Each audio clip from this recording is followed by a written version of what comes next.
Hello বন্ধুরা, সবাই কেমন আছো? আজ আমি বানাচ্ছি ক্রিসপি পকোড়া। প্রথমে আলুগুলো গ্রেট করে রেখেছিলাম, 3 থেকে 4 বার ধুয়ে নিয়েছি। এবার ভালো করে ছেঁকে নেব।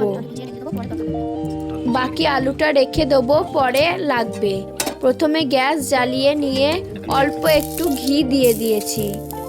আদা কুচি, রসুন কুচি, চিলি ফ্লেক্স দিয়ে ভালো করে নেড়ে চেড়ে নিয়ে জল দিয়ে দেবো। অল্প একটু হলুদ দিয়ে দিয়েছি, জিরে গুঁড়ো, লঙ্কা গুঁড়ো, লবণ দিয়ে ভালো করে নেড়ে চেড়ে নেব। এবার গ্রেট করা আলুগুলো দিয়ে ভালো করে নেড়ে চেড়ে নেব। যখন দেখবে ফুটে এসেছে, 1 কাপ আটা দিয়ে দেবো। এরকমভাবে নেড়ে চেড়ে নেবে, তাহলে ডালা বাঁধিয়ে যাবে না।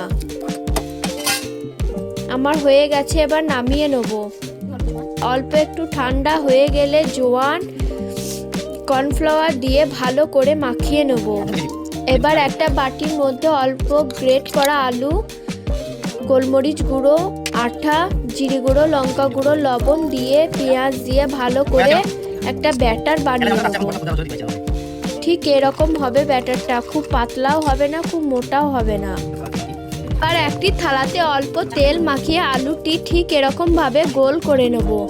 তোমাদের মন মতো সাইজে কেটে নিতে পারবে। আমি ঠিক এরকমভাবে কেটে নিয়েছি।